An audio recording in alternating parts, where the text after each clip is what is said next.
After 12 exhausting hours at the hospital, you return to your childhood home, craving nothing more than peaceful sleep. But the moment you open the door, your world collapses. The sofa is gone, family photos vanished, every room stripped bare. On the floor lies a single white envelope. Scrawled words read, "Thanks for fixing our debt. We're moving to Texas. Don't call." Your chest tightens as your phone buzzes with a notification. The house under your name has just been listed for sale. Could all your sacrifices have been repaid with betrayal this cruel?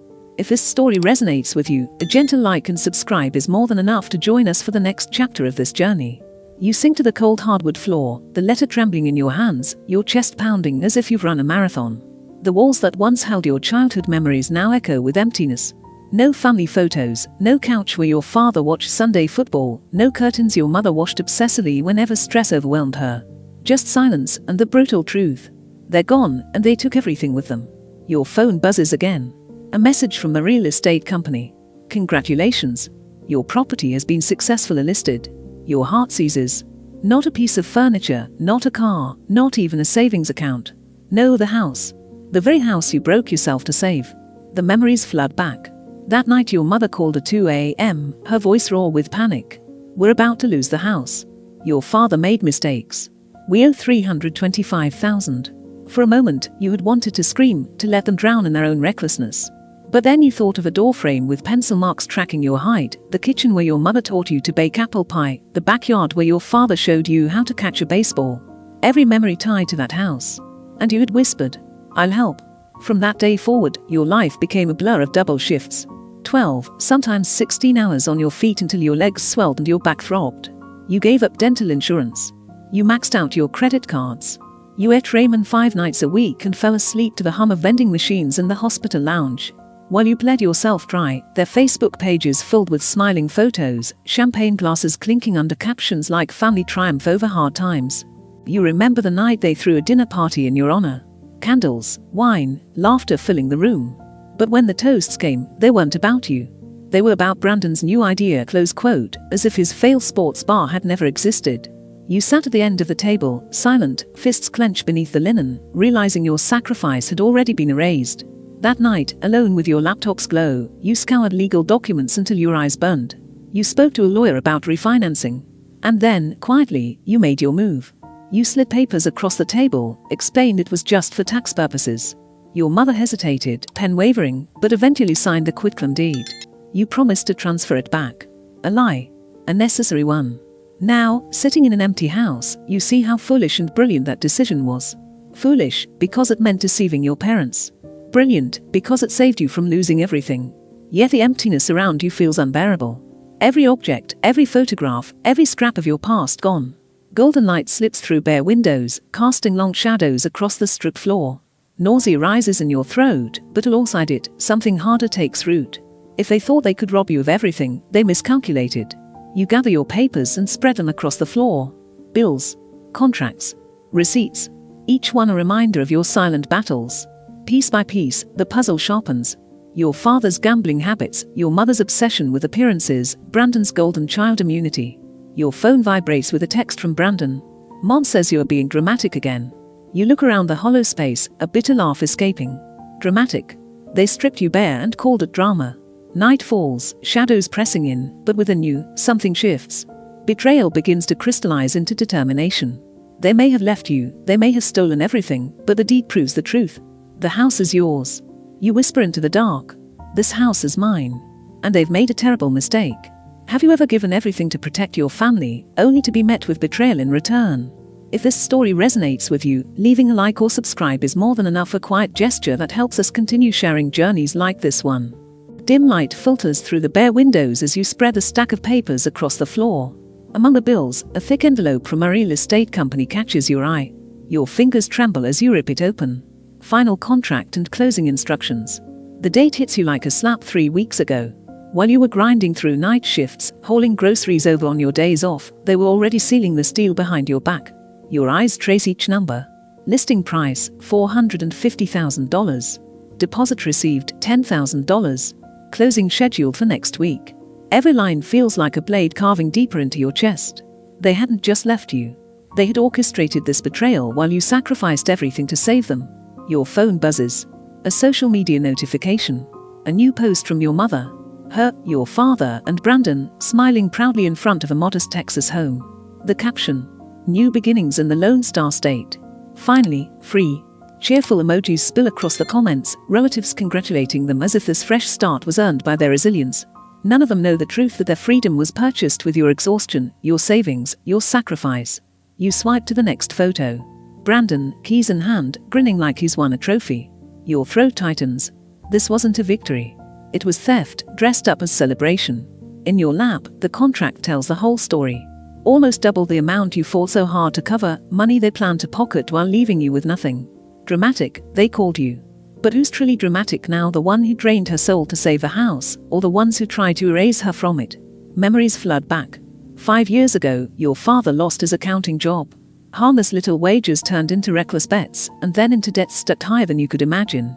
At family gatherings, Uncle Greg always smoothed it over with, "Jack's just going through a rough patch." Your mother masked the cracks with redecorations and staged smiles online. Brandon's failed bar venture swallowed the inheritance whole, yet somehow he stayed the golden child. And you became the invisible backbone, working double shifts, while the world praised their illusion. Another buzz. A message from Mara, Brandon's girlfriend. "Heard you're homeless now. Brandon says you are being dramatic." Salt rubbed into open wounds. But then another vibration. "Jennifer, you're a colleague. Heard what happened. My spare room's yours if you need it. No rush." The kindness pierces your armor, unexpected tears welling in your eyes. Proof that not everyone turns their back. A knock jolts you. Mrs. Patterson, your neighbor of 30 years, stands on the porch with a small wooden box. "I saw them loading the truck at midnight," close quote, she says, her voice laced with disapproval. "They told everyone you agreed to sell, that you'd be moving with them to Texas. But I knew something wasn't right." She presses the box into your hands. Inside, family photos she rescued when she spotted Brandon dumping them at a donation bin. Your heart squeezes. She saved the fragments of your past, not out of obligation, but out of decency, a decency your own family discarded long ago. As if the universe itself wants to confirm your suspicions, your phone rings again. A polite voice from the real estate office. "Miss Cruz, there appears to be a discrepancy with the title. Records show the property was transferred solely into your name 7 months ago." You freeze, then exhale. Relief spreads through you like light cracking through storm clouds. The deed you tricked them into signing, the one you once felt guilty about, has become your shield. They took the furniture, the dishes, even the curtains. But they can't take the house itself. The moment barely settles when a voicemail notification buzzes. Your father's voice growls, thick with anger. "Don't you dare ruin this for us. We need that money. You owe us after everything we've done." You delete it. Your hands are steady now. This isn't about survival anymore. It's about reclaiming control. For once, they won't script the ending. You rise to your feet and look around at the hollow rooms. Empty walls, bare floors, but for the first time, they feel like they belong to you. Not a stage for their performances, but a space for you to rebuild. Outside, the sun dips below the horizon, leaving streaks of gold fading into shadow. In that silence, you whisper to yourself, "This is where it truly begins." Have you ever felt everything was gone, only to discover an unexpected lifeline still waiting in your hands? If this journey has touched something in you, a simple like or subscribe is all it takes to walk with me into the next chapter. The next morning, pale sunlight streams through bare windows, falling across the papers still scattered on the floor. They are no longer just bills or contracts, they are evidence, proof of every sacrifice you made, and every betrayal they tried to hide. Sitting in the middle of that hollow space, you feel your heartbeat steady, your gaze sharper than ever. Each receipt, each document is a thread in the tapestry of truth. You saved this home, while they schemed to strip it from you. Your phone buzzes again. A message from Brandon. "Mom's having anxiety because of you. Fix this now." You glance at the screen and set it down, your breath calm, untouched by his urgency. The guilt-laced phrases that once cut deep now roll off you like water. Just days ago, it was Dad's blood pressure is high, all your fault. Yesterday, you're tearing this family apart. But you know better now. They weren't destroyed by you, they were destroyed by their own greed. A knock rattles the door. Through the peephole, you recognize Uncle Greg's balding head, his forced smile stretched too tight. His Cadillac idles in your driveway, engine running as if he expects a quick resolution. "Honey, close quote," he calls, voice falsely soothing. "Just want to talk some sense into you." You stay silent. 10 minutes of impatient knocking later, he wedges a business card into the doorframe, scribbled with a note. "Your parents raised you better than this." That afternoon, scrolling through social media, your stomach churns. Your mother's latest post shows her clutching a Bible, eyes red and wet. It's so hard being a parent when your children turn away. Please pray for us. Dozens of comments follow, friends from her book club offering sympathy. A few acquaintances, closer to the truth, ask cautiously, what happened with Hallie? Close quote. Your finger hovers over the reply button. Then you close the app. They've controlled the story all your life. No more. The next day, you don't put on scrubs. Instead, you button a crisp white blouse, pull on navy slacks, and fasten the pearl earrings your grandmother left you. Not the uniform of exhaustion, but the armor of authority. The mirror reflects someone new, shoulders straight, chin lifted, eyes steady. At the title office, the air smells of printer ink and coffee. Miss Cruz, we weren't expecting you until 10. The receptionist says in surprise. I like to be early, close quote. You answer, your voice calm and certain. Mr. Abernathy, the title officer, greets you with a firm handshake. Family photos and fishing trophies line his walls, but the warmth of his office doesn't soften the gravity of the moment. I've reviewed your file, close quote, he says, tapping the folder on his desk. The quitclaim deed is perfectly valid. Your payment records are thorough and well organized. Honestly, I rarely see someone your age this prepared. You allow yourself a small smile. Necessity teaches fast. The printer hums, spitting out the final confirmation. The document that makes it undeniable. You are the sole legal owner of the house. You interrupt, your tone soft but steady. Mom, I paid more than $325,000 to keep this house. I carried the debt, not you. And the deed you signed says it plainly, the house belongs to me. Your father erupts. She tricked us. Said it was refinancing. We'll sue. Close quote. Mr. Abernathy doesn't flinch. The document is titled clearly. Both of you signed it before a notary. There's no case to bring. Your mother sobs, the same soundtrack she's played whenever she wanted the world to bend. But this time, no one bends. You press the button, ending the call. Years of tears and manipulation fall silent with that single click. That evening, hospital hallways glow under harsh fluorescent lights. Jennifer falls into step beside you. We'll be there at 6, close quote, she says with a grin. Mike's bringing his truck, Emma has an old couch, I've got kitchen supplies. Your throat tightens, your eyes prick with unexpected tears. You don't have to, Jennifer bumps your shoulder playfully. Try and stop us. By sunset, your living room hums with life again. A forest green sofa, a scratched wooden coffee table, mismatched dining chairs. Not showroom perfection, but real tangible kindness. Mrs. Patterson appears at your door, carrying a box. I kept this safe, close quote, she explains, revealing framed family photos. When I saw them hauling everything away, I knew something wasn't right. You take the box, your heart swelling at her quiet loyalty. Later, your phone rings. Mara's voice is hushed, urgent. I left Brandon. I saw everything. They planned it for months. He showed me texts about selling the house while you worked double shifts. I saved them. I'll send them to you. You sink onto the couch, relief and sorrow twisting together. At last, the truth has a witness. The next day, Dr. Winters catches you in the hospital corridor. I approved your request for extra shifts, close quote, he says. The holiday pay should help you rebuild. You nod, your gratitude nearly spilling into tears. That evening, you go to the hardware store. New locks, a security system, cans of seafoam green paint. Back home, you roll the fresh color over Brandon's old posters. Each stroke reclaims another inch of space. The hardest task comes last. For decades, your parents' wedding portrait loomed above the fireplace. You lift it down, wrap it in an old t-shirt, and carry it to the attic. In its place, you hang a photograph of Portland's skyline at dawn, the view you know so well after night shifts. A symbol not of the past, but of beginnings. The house feels different now.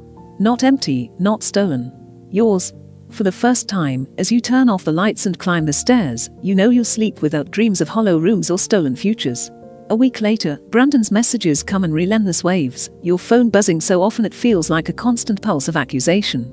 You made Mom cry all night. Think about her. Then, Dad's health is failing, it's on you. Today, you destroy this family. You place the phone face down, refusing to engage. The accusations that once pierced your heart now feel weightless, echoes in a distant canyon. That afternoon, the doorbell rings. On the screen of your security camera, you see them. Your parents and Brandon, huddled under a battered umbrella as rain lashes their shoulders. For a moment your chest tightens, but then a strange calm settles over you. You consider not opening the door, letting them stand in the rain the way you once sat in an empty house. But in the end, you turn the lock. Your mother rushes forward, mascara streaking her cheeks, voice trembling. Hallie, thank God you're still here. We have nowhere else to go. Your father lingers behind, shoulders slumped, smaller than you've ever seen him. Brandon barges inside, water dripping from his jacket onto your freshly polished floors. You need to fix this. They have to sell the house. You stay silent, motioning them to sit. The living room smells faintly of fresh paint. The mismatched couch and scratched coffee table don't impress, but they fill the room with a warmth far more genuine than any showroom furniture. Your father's gaze drifts to the wall above the fireplace. The wedding portrait is gone, replaced with your framed nursing license. When I was 16, remember? Close quote. You begin slowly, your voice calm, but carrying an edge that slices through the tense air. I crashed Dad's car. You grounded me for 3 months, and I worked at Uncle Greg's warehouse all summer to pay off the repairs. You told me that actions have consequences. Your father frowns, the familiar crease forming between his brows. His lips part, ready to dismiss it all. What does that have to? You don't give him the chance. Your words fall hard, like steel striking stone. It matters. Because I learned to keep track of consequences too. You reach for the folder sitting beside you, thick with pages highlighted in bold yellow strokes. The sound of it hitting the table is sharp, final. $78,000 for the mortgage and taxes. Another $23,000 in credit card debt. Every cent of it paid by me. Your mother gasps, her hand flying to her chest, as if the weight of those numbers has stolen her breath. Her voice is shaky, almost pleading. Hallie, we never asked you to. You lift your phone, the glow of the screen casting cold light across your face. A swipe of your finger reveals images: steakhouse dinners plated like feasts, glossy shopping bags from high-end boutiques, glasses of wine raised against the backdrop of a vineyard sunset. While I lived off ramen 5 nights a week, you posted these captions like, family overcoming hardship. Your voice sharpens. So tell me, where was the hardship? Close quote. Brandon scoffs, his laugh low and biting, dripping with disdain. That's just social media. Not real life. You don't flinch. Instead, you place a small framed paper onto the table, sliding it across the polished wood with deliberate care. Your tone is steady, deliberate. And this? Is this real enough for you? Close quote. They all lean closer. Behind the glass, in scrawled ink, are the words, thanks for fixing our credit, loser. We're moving to Texas with Brandon. Don't call. The silence is suffocating, thick enough to choke on. You can hear the faint hum of the refrigerator in the next room, the tick of the wall clock counting down the seconds. Your father clears his throat, the sound loud in the stillness. He straightens his shoulders, clinging to whatever dignity he thinks remains. We made a mistake. We're sorry. Your gaze hardens, eyes narrowing like a blade finding its mark. Sorry you got caught. Or sorry the plan didn't work. Close quote. You push another document forward. The air shifts as your mother's hands tremble, recognizing the official stamp on the page. It's Mara's notarized statement, the story of Brandon's careless boasting, the screenshots of texts laying out the scheme months before it ever unfolded. Brandon's face drains of color, his bravado cracking. His eyes dart, searching for escape like a cornered animal. Your mother's composure shatters. Her voice rises, raw and frantic. How could you do this to your own mother? We have nowhere to live now. Close quote. You rise slowly, the chair scraping against the floor with a shrill protest. Standing tall, you feel the steadiness of your own spine, the weight of years finally lifting as you speak. Just like when I came home after a night shift and found the house stripped bare. No furniture, no family photos, not even a blanket left for me. Where was I supposed to live then? Close quote. Brandon explodes, fury burning away his silence. He points a shaking finger at you, his voice hoarse with rage. You think you're perfect. This was our house, not yours. Close quote. You look at him, and for a brief second memories flicker: 2 children sharing peanut butter sandwiches after school, kicking a worn soccer ball in the backyard. Those days are gone, replaced by betrayal etched too deep to forgive. House. Close quote. You repeat, the word cold and heavy. I kept this house from being repossessed. I paid every overdue bill, carried every late notice, worked double shifts, just so the roof wouldn't collapse over all of us. I gave up vacations, dreams, and pieces of my life to make sure this place stayed standing. Your voice rises, strong and unyielding. And in return, I got a letter calling me a loser. If that's what family means to you, then maybe I was blind for far too long. The room falls into stillness once more, broken only by the whisper of wind pressing against the windows. No one dares to speak. The truth has been laid bare, and the weight of it hangs heavy, undeniable. You meet his glare, unflinching. The house I saved with my money. The house you abandoned. Yes, it's mine. Outside the window, Mrs. Patterson peers from behind her curtains. Down the street, the Collins family pauses mid-dog walk, curiosity written on their faces. This confrontation isn't private anymore. You inhale, then speak with calm finality. I pay for 3 nights at the Motel 6 on Powell. After that, you're on your own. Your mother's cry is sharp, piercing. 3 nights. What are we supposed to do after that? Close quote. You open the door, rain misting across the threshold. Figure it out, the way I had to. One by one, they file out. At the doorway, your father lingers, his familiar cologne mingling with damp earth. We're still your parents. You close the door firmly. Blood doesn't make a family. Actions do. The lock clicks, followed by the soft beep of your security system. The sound is small but absolute. You turn back toward your living room. The walls, freshly painted, seem to breathe with you. Outside, the storm breaks, clouds parting to reveal a lone star in the twilight. You whisper into the stillness. I didn't destroy them. They destroyed themselves. I just stopped saving them. And for the first time in months, the weight slides off your shoulders. The house doesn't feel empty anymore. It feels like home, yours, finally and entirely. The next morning, soft sunlight filters through the new curtains. You stand in the small garden, hands dusted with soil as you gently press seeds into the earth. The patch of land once neglected now breathes with new life, just like your heart after the storm. Neighbors stop by with warm smiles, leaving small gifts and kind words. In this house that once echoed with emptiness, there is now laughter, the scent of tea, and the sound of friendly footsteps. You realize that family is not always written in blood, but often found in those who stand by you when everything falls apart. This home, rebuilt through pain and perseverance, has become proof of your strength and determination. Every corner holds not just memory, but resilience. And if this journey has touched some